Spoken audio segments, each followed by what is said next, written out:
California, and mostly been replaced by other building materials. And the ones in the Bay Area largely were located on the water so that they could be shipped by boat. The bricks in your building came by boat, by barge, and there were no bridges then, right? From here to the building. Yeah, and there used to be, well, we're going to go by a building. I'll show you some old photographs where the scow schooners used to pull up right over here. A lot of this has been filled in now, and there's a hill that used to be here that's gone. But the kilns that fired the bricks used in your building are underneath those two tallest stacks. Those are Hoffman kilns, and they're still there. Haven't been used since I think the mid-50s. But there's coal fire, oil. Coal fire. It's funny. The coal is still left on top of them from the last day. They just said, "Okay, guys, go home," and they didn't fire them up again. Switched to a different type of coal. Huh. And where the coal came from? Like, I don't know. I've wondered about that. Or something. The mine coal in the East Bay. That was a low quality coal, but maybe You go see the coal mines in the East Bay. It's up near Antioch in Pittsburgh. So they mine coal there, but I don't know to what extent it was, what purposes it was used. Different kinds of coal for different things. And certainly that would have been the closest. Very cool. So, mining used to be a hill over there where the trees are farther than that, and a mile or so away, where for some decades the major mine was, and this railroad would bring the clay to the brick yard to make bricks out of it. Where did the family live back in the day when things first started out? What? Where did the family live? Well, you had 2,700 acres here. Yeah. So there was a state park called McNear's Beach. Yeah. And that was a compound, and there were a lot of houses there. And I know that some of my family lived there. Oh, you know what? There's in that subdivision on the other side of that hill, there remains a really neat old, it was called the ranch house. It's kind of a ranch mansion that was my great-grandfather's house. So that's where some of them lived. That's very cool. You can go up there and see it if you want. Yeah. On the way out of here, go up Knight Drive, and it's on the left. KNIGHT. Yep, just after Castlewood. All right. Okay, so nowadays, bricks used to be a building material, and they strive for perfection. Everything make it uniform, and now it's just the opposite. People use brick for aesthetic reasons only, and strive for imperfection. At least that's what we do. We make a range of products. Some of our stuff, like those tannish colored ones over there, are trying to be perfect, square, uniformly colored, but mostly what we sell today is the stuff that has variation. It's matching historic bricks and that sort of thing. It's the old look, but it's new. Yes, exactly. Strive for imperfection. I like that quote. I'm going to put that on our trucks. Yes. Yeah, I like it. And the other big thing that isn't really affects you guys at all is hopefully I can achieve the brick world is changing to thin brick. It's no longer a thick veneer product. It's waterproofers don't like thin brick. They don't? No. Why? Because you glue them to a precast panel, and then you hang them on your building, and you say it's never going to leak. But then the panel cracks, and the brick has no way to keep water out. It's too thin. Yeah. It's not your problem. I know. It's my problem. Get a better panel. Okay. Show you guys loading the kiln that made your bricks. That's a Hoffman kiln.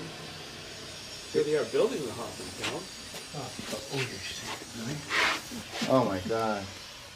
It mentioned in that little thing, that PDF thing that I found, that there was already an operation here. Yeah, the 410 Brick Company. They were on the same location. How long were they? I don't know. We claim our origins as them. So we go back to 1868 or something like that. And that's when they started? Well, that's how long my family owned the property. Got it. So we figured, they were already there. We'll just because we don't know. Huh? Who knows? Nobody's around from that time. Yeah. Wow. Very cool. Yeah. And here's some Chinese coolies loading bricks by hand and. What were those wooden shoes? Who used those? Those are recent. Those I don't. This is kind of our brick museum, but those are not old. Those were walking on hot surfaces. But these, the brick molds are old. They were used to make bricks. Wow. Brick mold. Oh yeah, look at that. You know, Yeah. okay, so one of our this is an old one. Those bricks that we call, we have a whole series of historic looking bricks called sand molds.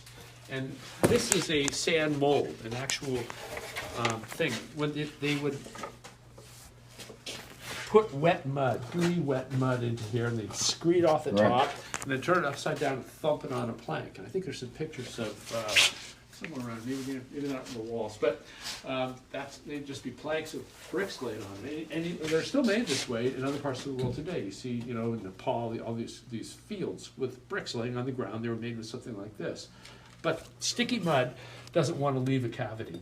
So they would sprinkle it with sand first as a parting agent, and then put the mud in, and then the bricks would slide out easily. Which changed the look of the brick? Yeah, left a permanent I sandy think texture. yours are like that too, I think. Yeah. They got that kind of indented I'm look sure. on them. Well, you know what, yours may have been extruded. In the 20s, you know, things were getting mechanized. But you'll see a lot of historic buildings have a distinctive sandy, grainy texture to them, and that's because they were made with a device like this. That's the way they used to do it. Let's see how they did it more recently.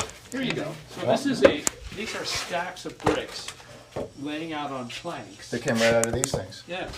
So would one guy do all this? Because this is not light, but you can imagine with 2, 4, 6, 8 bricks. It was a factory setting, you know, and I really don't know how it all worked. It's a workout. Okay. So they're just air drying? Well, initially, the brick is crush it up to make it into sort of a clay mud homogeneous, and then you add the right amount of water. And this is old. This is just, you know, how it was done then. And then you put it in a mold, and then you'd dry it. And you have to dry it carefully because clay shrinks when it dries. And if you shrink the outside more than you shrink the inside, you'll crack it. So you have to dry it slowly, carefully, and then after it's dried, it's just a dried mud brick, adobe. You know, put straw in it, and it's actually a pretty strong building material, but it's not weatherproof at all. And That's the way the Great Wall was built. no, that Great Wall's got a lot of it's fired clay brick. It's real fired clay brick there. The Mexicans did a lot of adobe construction. Then you just put stucco on it, and it works great. Yeah. So, but for us and for the Chinese, after the drying step, you'd fire them in kilns, and that you again have to do it carefully because bricks shrink when they get fired. So you want to shrink the outside about the same rate as you shrink the inside so they don't crack, and then you fire them high enough. Hey, look, there's your building over there. High enough, so that they fuse together and become a very strong. It's the exact flyer that I sent you guys yesterday. Yeah. Is that a sales flyer or something like that, you think? It is, from like 1920 something or other. Yeah. And check out the one underneath it. So that the next building down is the Shrine Hospital, the old Shrine Hospital. Shrine Hospital for crippled children. Yeah. They don't call them that anymore. They special needs. Those lawsuits are all done and paid now. Yeah. I mean, that's what they were, right? Crippled children, you know. We can't say that though. Jeff, I'm shocked. My dad went to hospital there. He had a No kidding, you're the second guy that I met a guy riding bikes at the top of Mount he had Tam. a His club dad. foot. Yeah, that's cool. He spent a lot of his childhood going in that. Oh, that's so neat. Yeah. Is it okay if I take a picture of the Yeah, picture? yeah. Are you sure? Yeah. Okay, I have witnesses. He said it was okay. French copyrights, you know. Yeah. That That's is very a great cool. shot. So how has this company changed in your lifetime? Other than being able to do things with computers and not paper? All right, in my lifetime, we have changed from firing the brick in field kilns, which are just essentially boxes with three permanent walls. You'd stack bricks in and build the fourth wall, and then stack some bricks on the top and just put in huge amounts of natural gas in both sides, two sides of them, and fire them for a week, and then let them cool off, and then the bricks. And of course, you'd have the bottom ones would be overfired, the next layer up would be just right, and the top ones would be underfired. It was a really primitive way to make bricks. Then we switched to a tunnel kiln, which we use today. Okay. And that's a more advanced, much less labor intensive, much higher quality return. that's one change. We stopped mining. Okay, so this is a Hoffman kiln. And then it's essentially an oval-shaped tunnel. So it goes round and around and around. It was continuous. We put this in here because the roof was collapsing. We just put some old bricks in there so that it wouldn't fall down any worse than it already was. We appreciate that. Yeah, we need those. Go ahead, pull them out. So the way this would work is it was a continuous process, much like our tunnel kiln. They'd have two teams of men. One backing up, stacking bricks, and moving ever backward, and then the fire would follow them, and then another team of men following the fire, taking away the unfired or the fired bricks, and they would brick up these doorways and unbrick them as necessary to get in here. You have to brick yourself in? No. Oh. After you were done. And you see all the openings in the top? There was like slots. Oh, I can see them. You know what? Check out that. See that stick, the board sticking down? Yeah.